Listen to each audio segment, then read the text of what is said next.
Every once in a while, the text will come in, and it'll be an odd text in the middle of some random evening, maybe a basketball game. What you up to? Or Dan Hipsher couldn't screw up the lead that Florida or whoever the hell it was had the other night, and it usually comes from one man. We call him the road worker because of how he's dressed. He's out there cleaning these streets. He's out there filling your potholes. He is Dan Patrick. How are you, my friend? I'm good. I think I usually send you something from my bar area in my house when I'm having tequila, a cigar, and just checking in with you. And you'll bring out a glass of whiskey or bourbon, and I know you're not drinking it because it seems like the same glass of whiskey and bourbon that I see every time. The grilling, remember when you were grilling and you had it out there, and then you had it by the TV, and I'm on to you. Yeah. You're not pounding. I'm a simple man. Same glass, same Jack Daniels, same chair, same arm, same picture. Dan, your bar looks nice, though. I'm not going to lie. I couldn't tell whether that was a speakeasy somewhere in the south side of Chicago or whether that was a grown-ass man bar. But for those of you that don't know, DP got him a hell of a setup. Nice. And you can smoke inside. Well, that's my place. That's my basement. Oh, I know, but I got the fan, cigar fan in there, and it actually came with the house. The house was built in 1904, and they had a speakeasy down there. And I'm usually the only person in there, which is my kind of bar.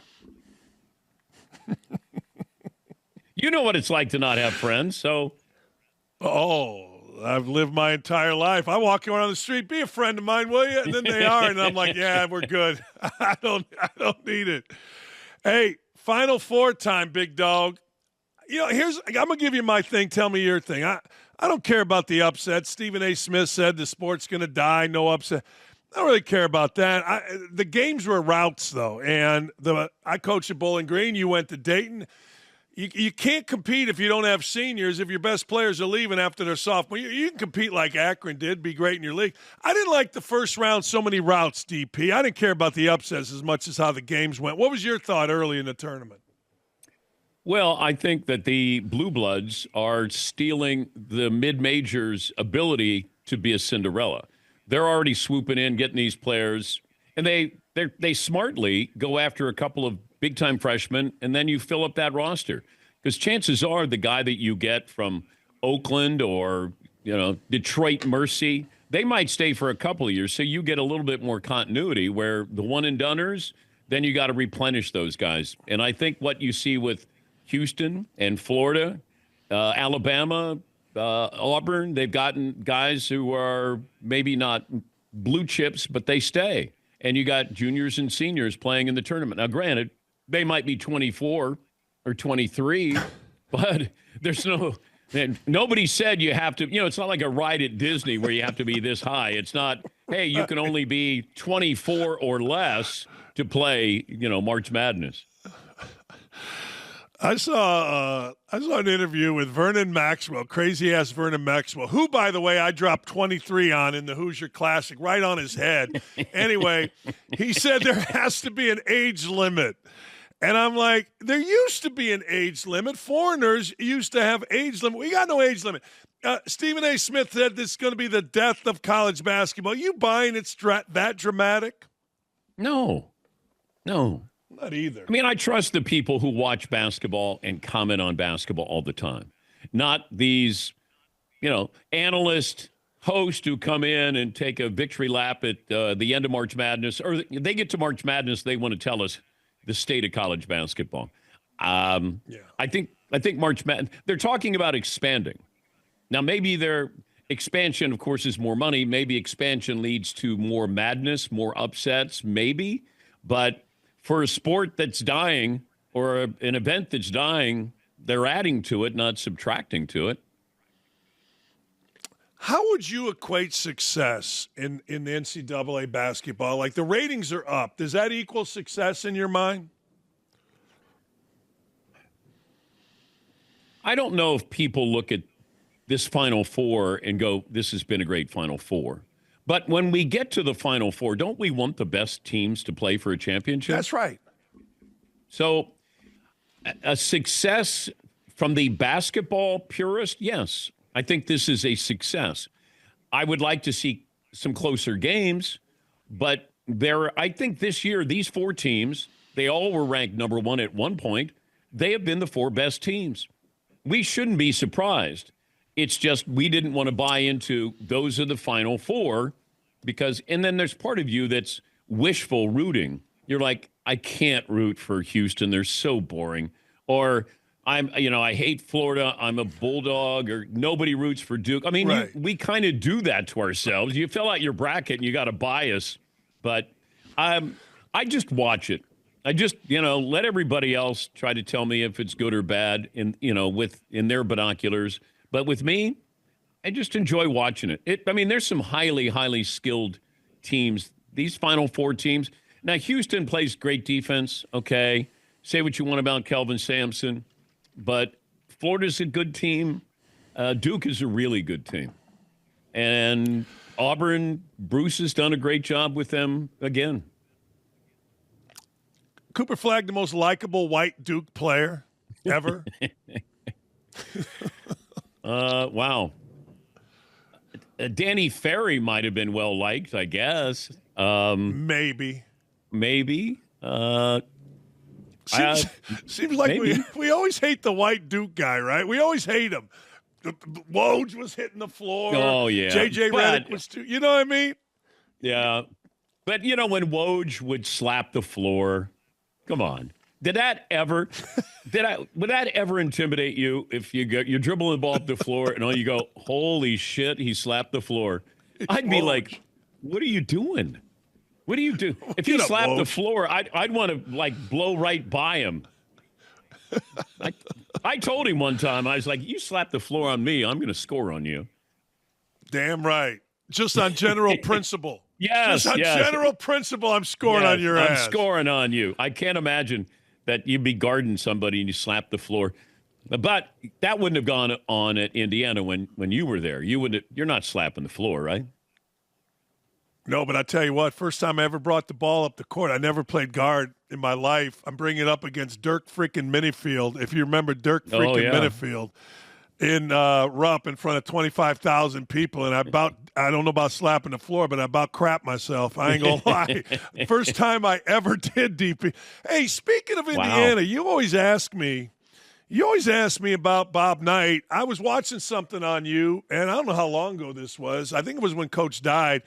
You were talking about your relationship with him being complicated. Explain that, would you mind?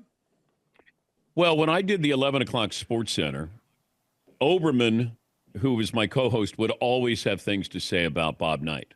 And, he would take shots at him. Well, Knight hated Sports Center. He hated everybody who was a Sports Center anchor.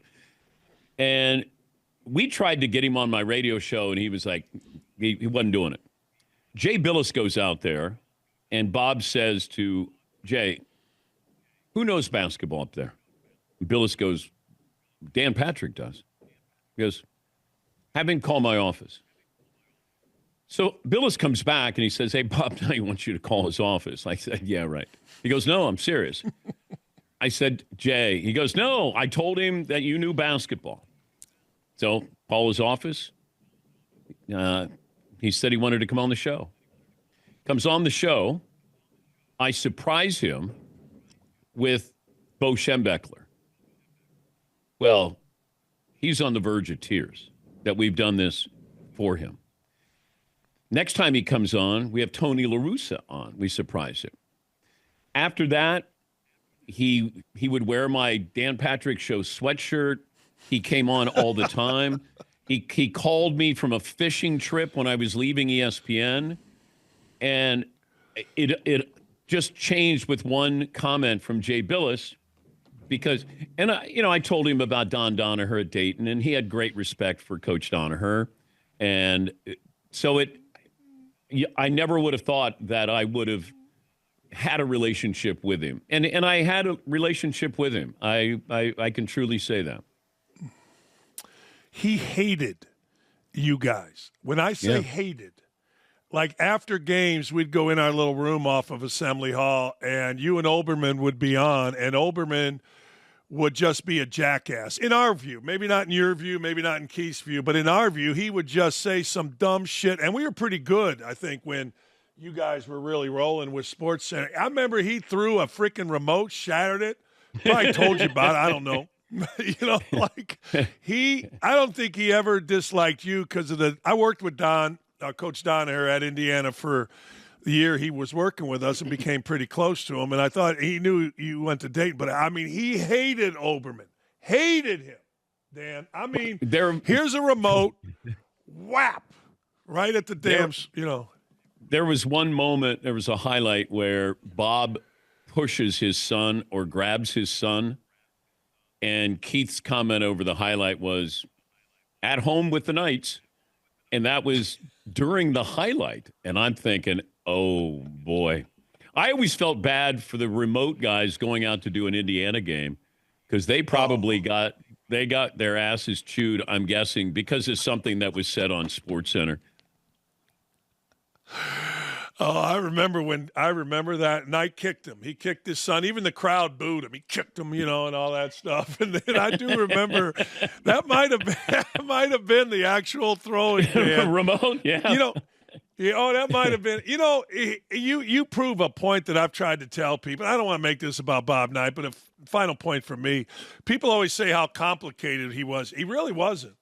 He wanted to coach basketball, hunt, fish, do all that stuff. And if you kissed his ass, he was the greatest guy ever, like most of us. And if you were a jackass to him, he had no problem being a jackass to you.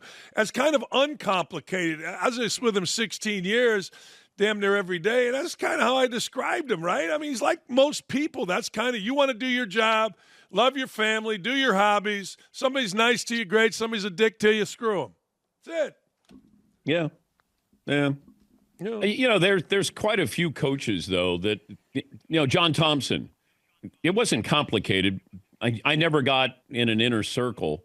Finally, I met him at a Final Four, and he was with other coaches, and I was with Sonny Vaccaro. And John says to Sonny, "Oh, you know him?" And Sonny goes, "Yes, he's a dear friend of mine, blah, blah, blah, blah, blah, blah, blah, blah, blah." Next thing you know, John's my friend.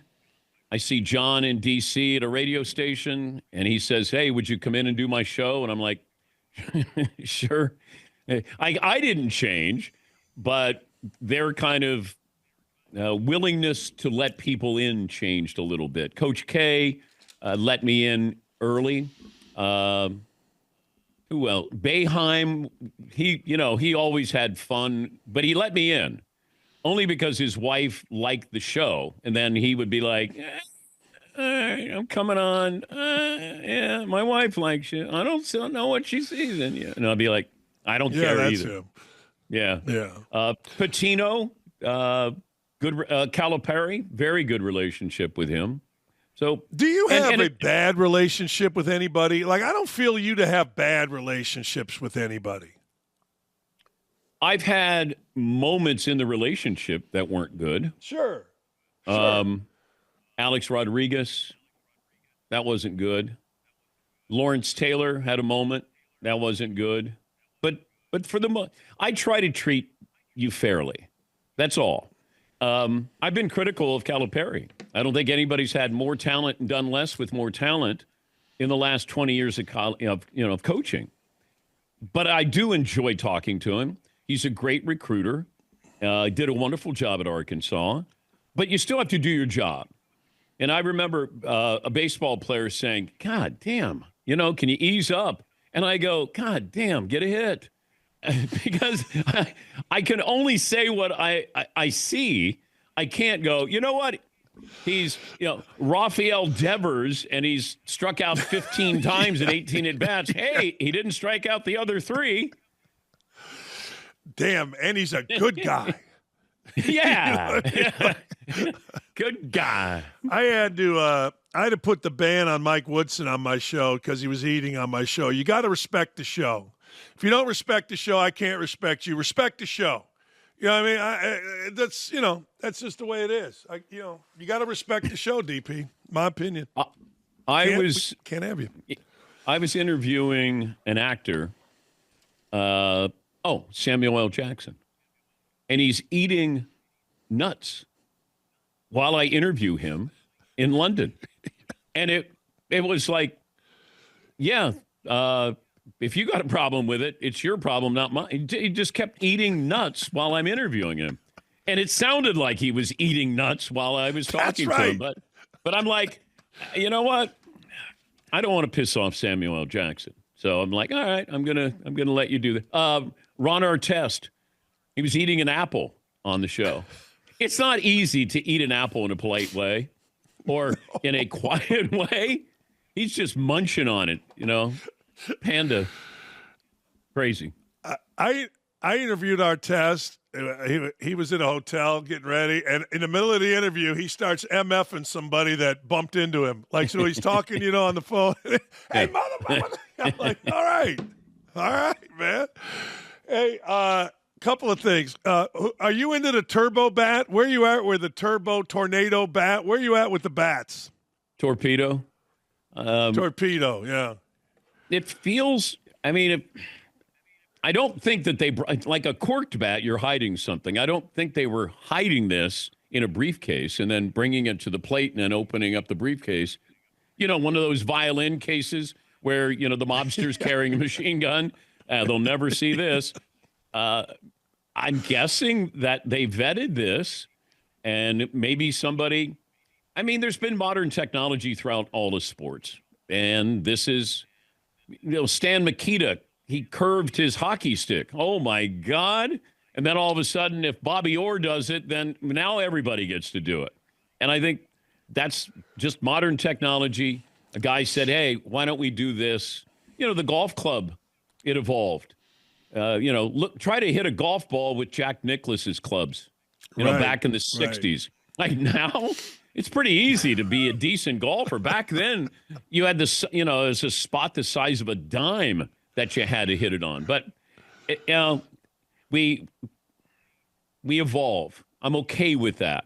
I just don't want it to be where they're video game numbers and then it's goofy. And now we go back to 10 guys hitting 50 home runs in a season. That you have to be at least fair to history. And sometimes we go a little too far. Gloves have gotten better for fielders. The ball got tighter, more home runs. The stadiums, we brought them in. There's a lot of – the bases are bigger now. There's a lot of evolution that goes on in sports. Speaking of historically, where are you at with LeBron James in a historical context? Everybody wants to talk about the GOAT, all that kind of stuff. Where are you at with him? Well, where are you? The best two players I've ever seen, my opinion. I didn't see Wilt. I didn't see Oscar in his prime. I saw Wilt. No, I didn't. I saw Oscar. He was kind of fat with the Bucks. I didn't see Jerry. Mine are Kareem Abdul-Jabbar and Michael Jordan. I've never seen anybody better than Kareem Abdul-Jabbar or Michael Jordan. And I think LeBron's right there. But that's where I'm at. Where are you? Well, I did see Wilt. I did see Jerry West. I'm from Cincinnati. Saw Oscar. The only person I never saw was Bill Russell. I didn't get to see him play. But I saw Maravich in person, the Knicks, Walt Frazier, all of them, Earl Monroe.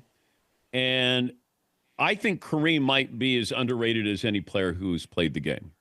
That he would have won 4 titles at UCLA. He was ineligible as a freshman. You go into the pros, look at his numbers when he went in. He got Oscar. Oscar got the credit for the NBA championship more than Kareem did.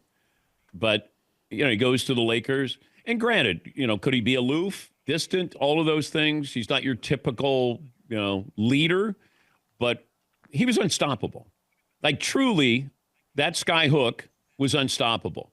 And I remember talking to Wilt after Wilt retired. I was at a volleyball event.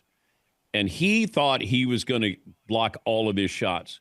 And you can see the first time they met, he went up to block it's goaltending. But he was going up to get it. It's like Ewing. When Ewing was in the national title game against North Carolina, he was going up trying to, goaltend everything. And it didn't matter with Kareem. He just was unbelievable. LeBron, with the totality of his career, now I'm talking NBA because if I do college, that's different. I'm bringing in Kareem. LeBron's the most decorated player of all time. And you can make a case. I have no problem if somebody says LeBron's better than Michael. Now, the problem is I just don't think people look at LeBron with the same respect they do Michael. There's a lot of people who take shots at LeBron. I mean, Stephen A's talking about swinging at. Like, no one ever, ever, ever would say anything like that about Michael Jordan. No one, ever. But it feels like LeBron is not respected in the way that Mike was and is. And I think that hurts him. And plus, people are holding on for dear life with their Michael memories. And then he brings back The Last Dance just to tap you on the shoulder after LeBron won another title, just to say, slow your roll. Check this out. And people, I mean, Ken Burns did a documentary on the Civil War that wasn't as long as The Last Dance was, Dan. Like, come on. Civil War versus Mike and The Last Dance. Dang. I love Isaiah. I do. I love him. He was the second best number 11 at Indiana. Wow. But I love the beefing. What do you make of these guys beefing? Pippen going after Jordan, Isaiah going. I love these guys beefing. It's so meaningless, but it's so funny to watch from the outside. You good with the beefing, old guys? Yeah. I mean, I'm fine. Yeah. But, Scotty's got to make up his mind. What do you think of Michael? Because he seems to change week in, week out, month in, month out. And, I feel bad because Scotty got picked on in The Last Dance. Mike did him no favors. And Scotty had such a wonderful career. He really did. And nearly took that team, back to the NBA Finals when, Mike left. I mean, they won maybe one game less than they did the previous year with Michael. So if you want to talk about, hey, what are they going to do without Jordan? Scotty picked up his game and led that team. But, I mean, I got to witness Michael's championships. I was there for SportsCenter. Got to interview him. He would always tell me, I'll come in after I win. And he would say that before every NBA Finals. Because we just said, hey, we'll take you whenever you want to come in after a game. And he would always say, I'll come in after I win. Not if we win, I'll come in after I win. And he would. He'd make good on his promise there. And he came in, even in Utah, after hitting the shot, came in, had a cigar, had basketball drenched in champagne, sat down, did the interview.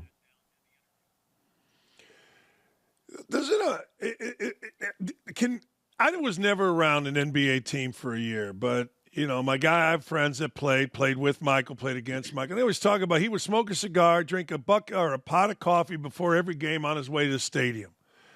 A lot of younger guys marvel at that. Is that true? I had never heard that, but the cigar, yes. All right. Yeah. Yeah. Some of the guys who played for the Bullets, I think maybe they were the Wizards, but Calbert Chaney, they always felt bad for Calbert because he would have to guard Mike. And Mike knew that Calbert was going to get a long night. And he would show up and he would have, show up in his Ferrari or whatever it was and come in with a cigar. He'd be dressed. He'd have, what Talking Heads, that David Burns outfit with that big sport coat suit. Yeah, shoulder pads. Yeah. And he'd come flowing in. He'd flow in. And he was already winning the game by just getting out of his car. Not many guys can do that. Can you imagine LeBron gets out of his car, Like nobody's going to go, uh-oh, LeBron's here. Even though, there's so much to praise with LeBron. Really, when single parent, doesn't get in trouble. He's a good businessman. I don't like that he bounced around to win championships, but he knew nobody wanted to go to Cleveland. And they didn't want to go to Cleveland until he came back to Cleveland. And, that's why he went to Miami. And then, that's why he went to LA.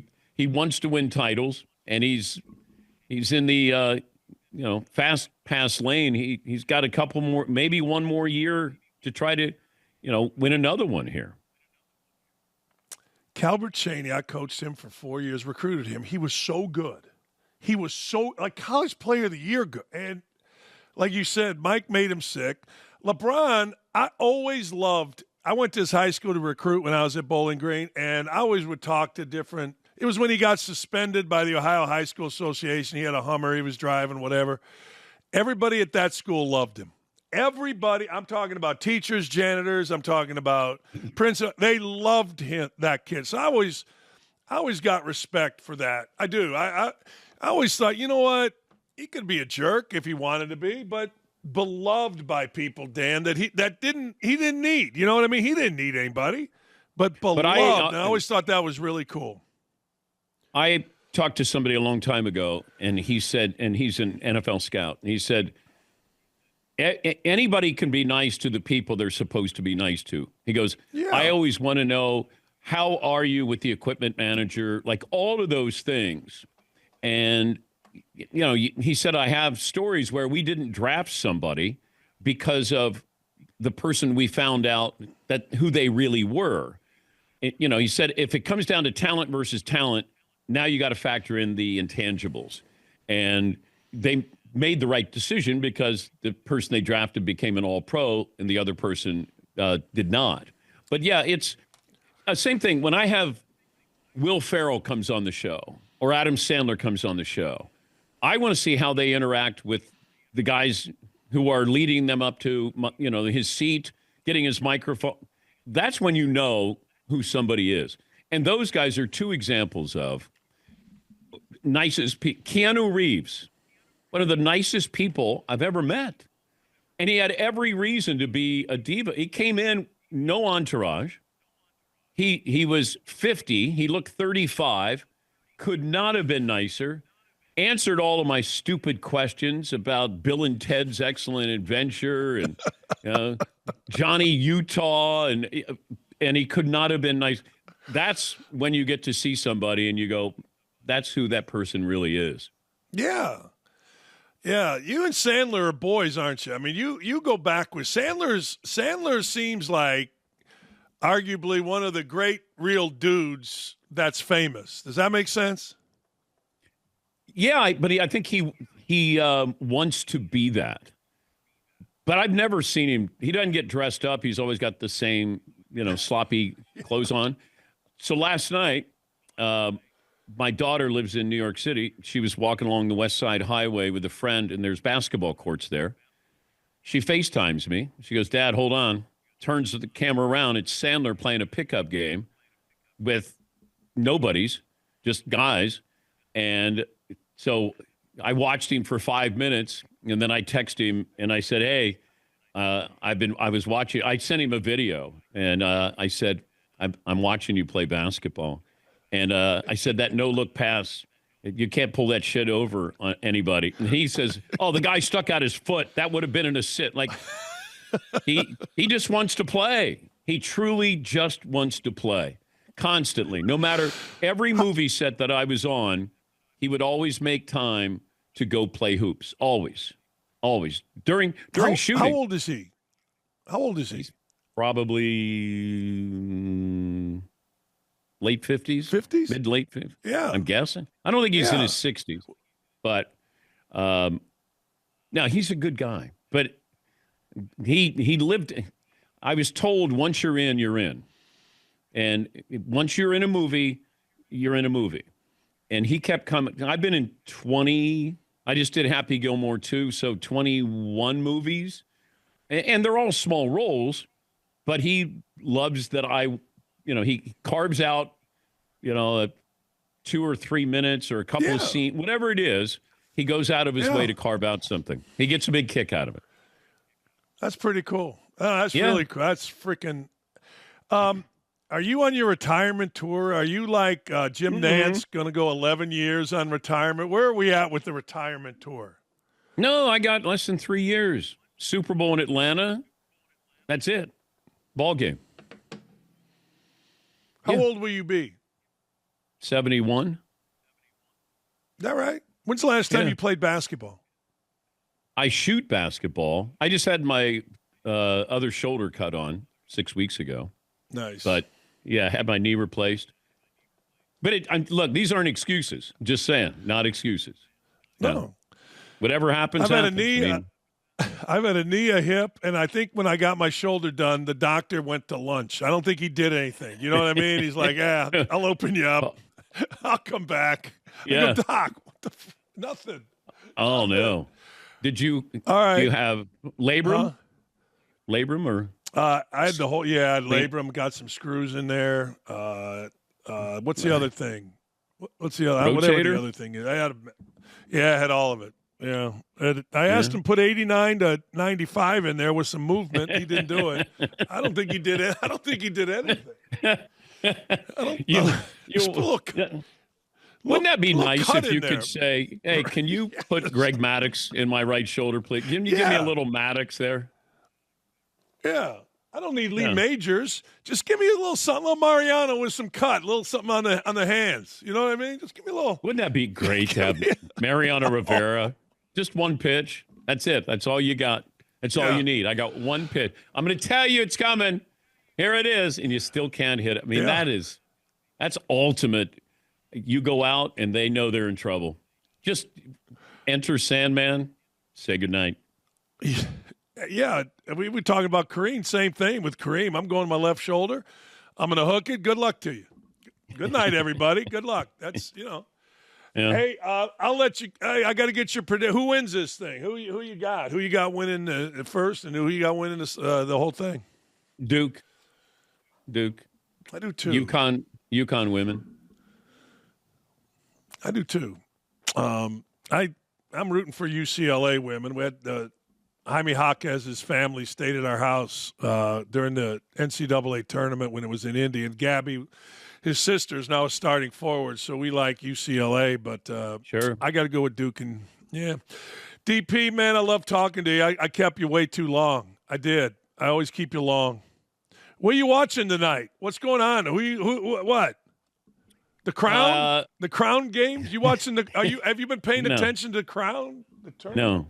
No, I haven't. No. Let's see. I'll be watching The Studio with Seth Rogen. I just finished up Reacher. Bosch, the final season of Bosch. I've watched 3 episodes there. And I'll watch sports, but if there's not something that is mandatory, then I just have to check. I have to stop. I just sit there and I'll veg out on, it could be a renovation program. It could be something, if Jason Bourne movie is on, I am watching it. I don't care where we are in the movie. I just pick, it's comfort food. It's like, Matt Damon's on. I'll be late for dinner. I'm watching Bourne. My wife. Hey, thank you. Oh, I'm sorry. Now you're gonna have to give me a story. Okay.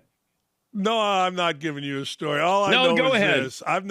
You mentioned renovation shows. My wife has met when she was coaching at Syracuse, and I never seen her get so thrilled as when the Good Bones people she met in a restaurant. She jumped up and down, started screaming.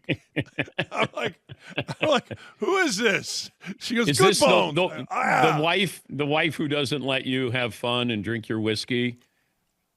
Yeah, I drink my whiskey. I don't. Okay. I've never been a cigar guy, but I'm going to have Jack tonight. Old 7. Yeah, every night. That's why I look like this. Is this the before or the after? That's what I need to know with you. Damn, if that's the after. Whoa.